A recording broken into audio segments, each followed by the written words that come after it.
Well, welcome to the pod, Tim. Thank you so much for joining us again. We got to get straight into it. There is a lot riding on tonight for Arsenal. Just how big of a setback was the first leg loss? It was a bit of a setback. Obviously, it's a 180-minute tie and it's only half time, so there is time to recover. I think it was more of a setback in terms of the performance. And what was quite interesting was on the night when I spoke to Jonas Eidevall, he was a bit more positive and kind of said the story of this game. And I think in many respects this is true, is we missed too many chances and we should have won the game, which I think is quite true. But at a few days remove, he then said in the build-up to the Man City game, he described it as a step backwards, and he said that again on Sunday. He felt it was a step backwards in terms of performance, and particularly because Hecken don't usually play like this, but they went into a low block in the second half, and obviously that's been a big issue for Arsenal, and they weren't really creative or sparky enough, even though they did create a few chances. So in terms of a result, it's not a result yet, so it won't be a setback unless they don't turn it around. In terms of it being a performance, yeah, I think it was a setback, but at least they have the chance to make a bit of amends tonight. For those who maybe didn't get to watch the match, what was it that you think went wrong? I know Jonas spoke a bit about creating chances, but really there was only about 4 on target, if I remember correctly. So what do you think were the key issues?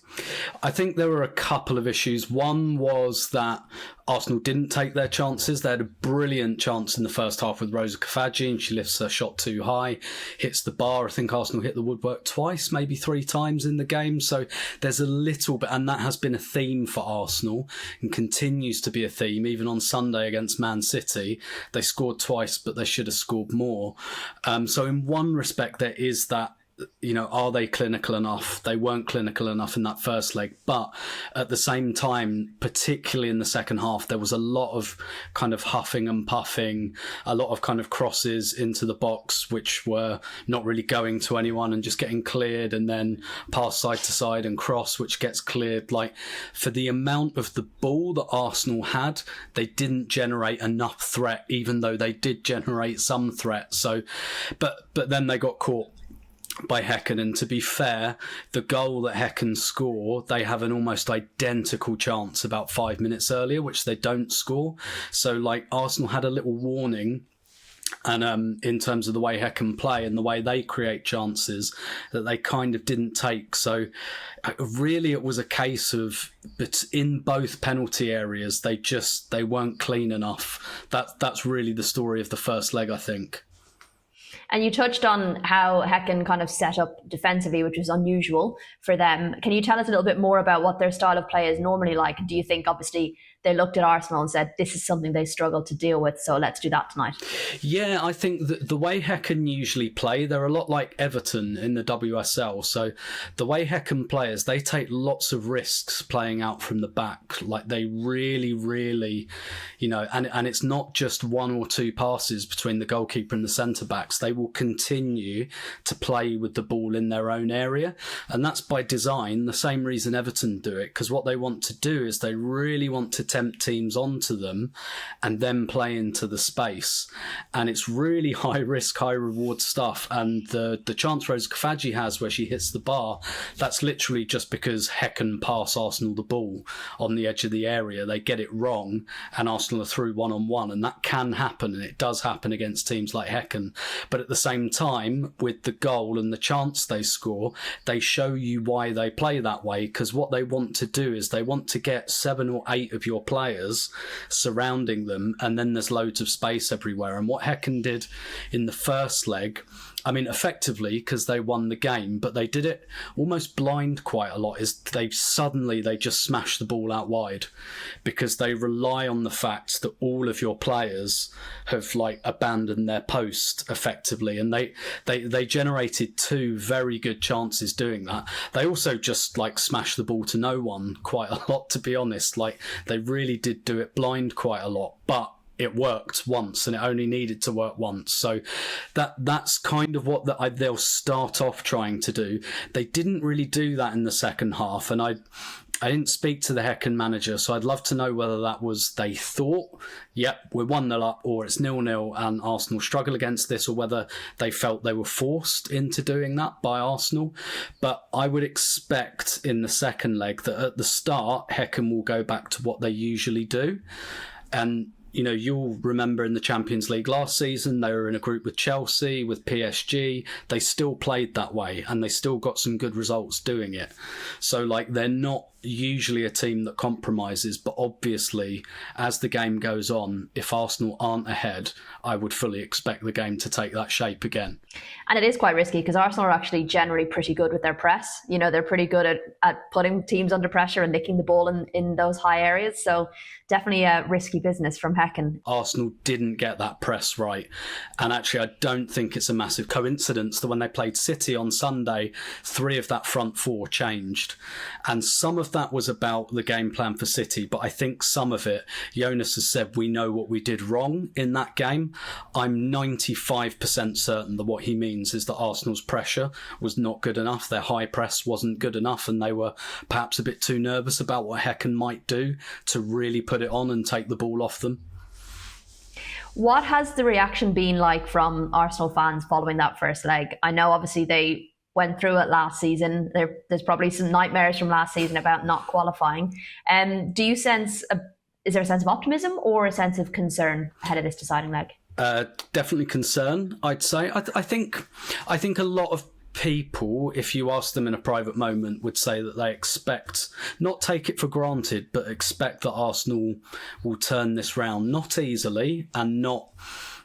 I think we all probably understand we're in for a bit of a nervy night at least, but that people are probably quietly confident that Arsenal will turn it round.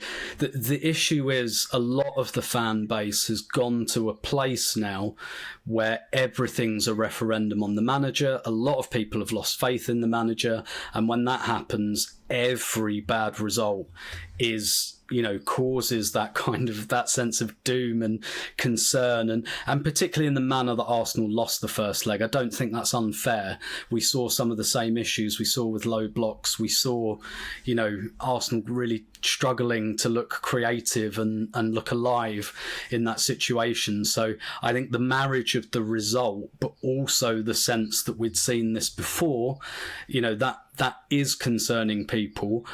My personal opinion, it's a bit over the top, and that quite often every single thing is used as a criticism when it needn't be. But I definitely understand that. And yeah, I think people are edgy, and I think people understand, and the club understands very well as well, and the manager, that if it's a second season outside of the group stages, that they really understand what that does to the fans and what that does for players and trying to recruit and things like that, how damaging it is for Arsenal's bottom line and their image as well.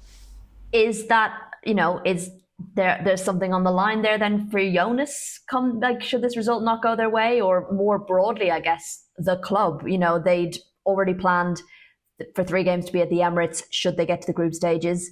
And there's also the commercial impact if they fail to reach the Champions League again. So there's a couple of lines of potential concern if they don't turn this around. Yeah, in terms of the manager, it will go into the mix, I'm sure, because I'm pretty certain the club stance with the manager is that there needs to be improvement both in the Champions League and the WSL this season. I don't think they'd act instantly. I think that would more come into the review at the end of the season. And if they don't go through, then I really think it probably is you're going to have to win the WSL kind of thing. Like, you're really going to have to win it now and really turn things around. But in terms of the commercial aspect, I'm still not sure we're quite there yet in the Women's Champions League in terms of broadcast revenues, commercial revenues, but we're getting there, certainly. And I think, again, for the image of the club, it's bad. And there's a reality for Arsenal, like Man City haven't been in for 3 seasons now, but, and I don't want this to sound disparaging of Man City at all, but in the women's game, rightfully, Arsenal are held to a higher standard. They've won this competition. They have been like the leading light in women's football in England. So it's absolutely right that they're held to a higher standard. And they have probably the biggest fan base in England. And that generates more discussion, both from fans and from, media pundits and all of that. So anything Arsenal do rightfully has more eyeballs on it. It's as simple as that. So there is a pressure in that respect. But at the same time, I think the players and the manager kind of understand that, and that's kind of always the case when you represent Arsenal anyway. Like, you're always under pressure to deliver. So don't get me wrong, it would be bad. It would probably be bad for the manager's future, and I think the fan base would spiral a little bit. As for like the bottom line, I'm not quite sure we're there yet, but when they come to recruit next summer, that might be more of a problem for them. What can we take away from the weekend's result? Obviously a win would have been perfect for Arsenal in terms of their confidence and maybe allaying some fans' fears. But in terms of how the game played out and how the team played, how did that kind of result, do you think, play into this game coming up? I think we didn't learn anything on Sunday about Arsenal. I think that they set up very, very well for those big games. They had a really good game plan against Manchester City. And my personal opinion is that Jonas Eidevall really comes into his own in these bigger games where it's about strategies. It's about almost micromanaging every part of the game where you're up against a big opponent and you have to be mindful of their strengths and their weaknesses. I think, the record last season shows you that Arsenal tend to do very well in those games, and they should have won on Sunday. They played well enough to win, but again, they didn't finish their chances well enough, and that's been a theme for quite a long time, and it's one that certainly concerns me, and I think it concerns a lot of fans. But it sounds weird to say almost that Jonas Eidevall won't be judged. I don't think on those games. I think it's more when Arsenal go to Leicester on Sunday and when they play Everton at home the week after. I think the questions over Jonas Eidevall are a bit more when it comes down to just letting comes down to letting your talent win and have the freedom to just go and win games. Can you do that on a consistent basis? I feel like that's what needs to happen for Arsenal. I think most people are quite happy or relaxed that in the big games, Arsenal tend to perform well. Yeah, I think when you compare, say, the Hecken game last week and the game on Sunday, they weren't creating good enough chances, whereas in the City game, there's only so much a manager can do. If the players are there in front of the goal in a one-on-one situation and they're not scoring it, you can't really hang that on a manager, can you? No, but and that's the other thing about Man City, right? Their wingers don't track back.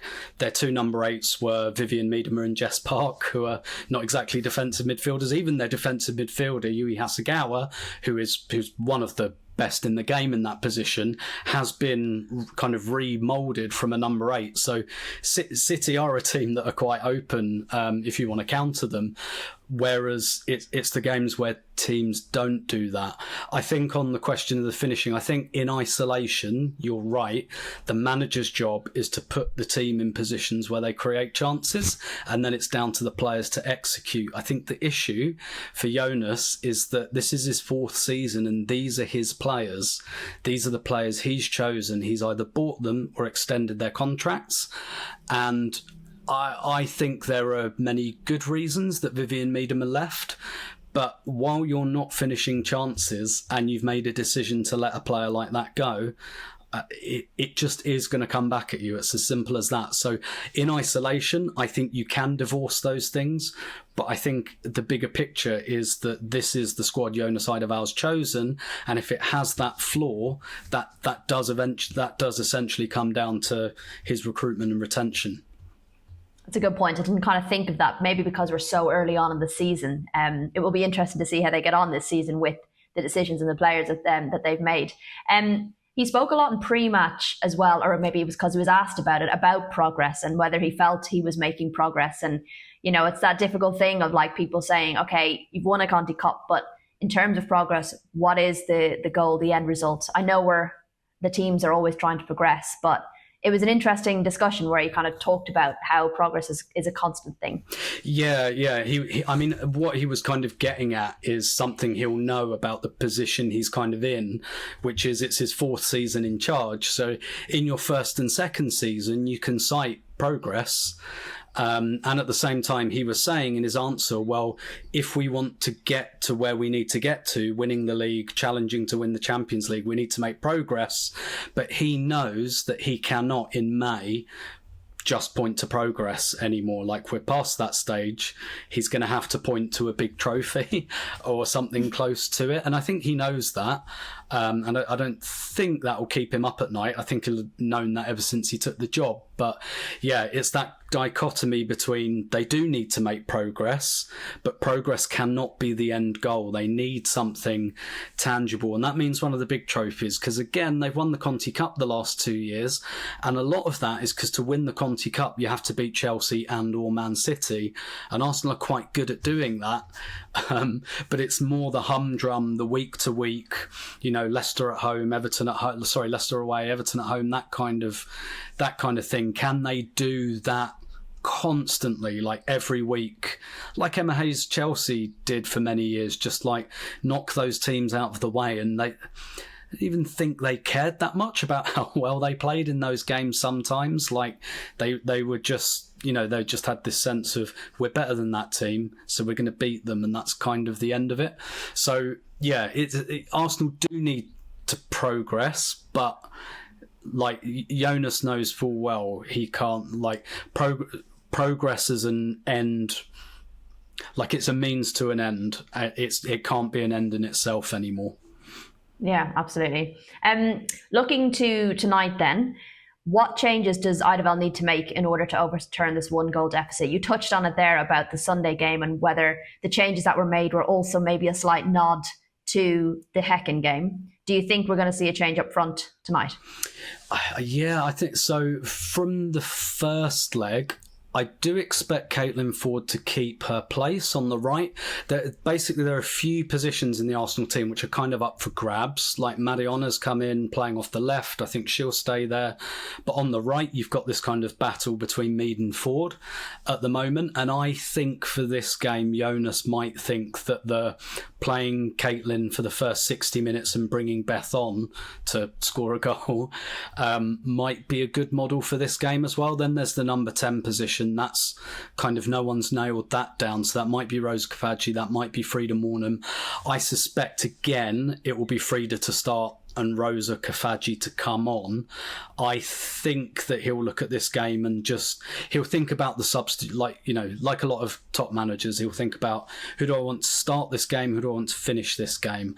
And I think he'll look at Rosa Kafaji and Beth Mead as players he wants to finish the game. And then I guess the only other question is whether Leah Volti comes back into the team. I'm not sure she will, because Kim Little, Kyra Cooney-Cross played pretty well on Sunday. And then there's a question over Leah Williamson, whether she'll be back. She was out due to concussion protocol. But any changes significant, I think, will be the number 10 position, the wide position. I think Russo will start over Stina Blackstenius. I think the way Jonas might think of it is Beth Mead, Rosa Kafaji, Stina Blackstenius. Those are my subs with half an hour to go. Okay, interesting. And they're the kind of players you can see coming on and you would think, okay, these guys will make a difference. Yes.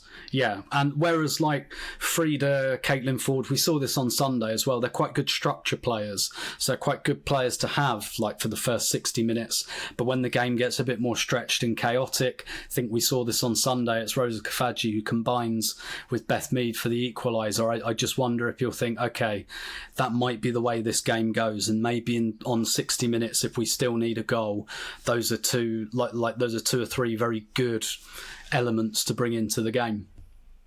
Off the back of last week's fixture, who do you think Eidevall will be relying on to be the game changers, having seen what happened there and what they need to do? I would personally, I always look at Beth Mead for this, whether usually she starts, but to be fair, I don't think she had a great game in the first leg, and Caitlin's played quite well this season off the right. But for me, talking about Arsenal not being clinical enough, probably. Beth is the player that's clinical enough. Beth is the player that took the chance on Sunday when it came to her. And I think that's generally true of Beth. I think until maybe some other players prove otherwise, I think she's Arsenal's most clinical player. So Beth definitely, in whatever whatever capacity she plays this game.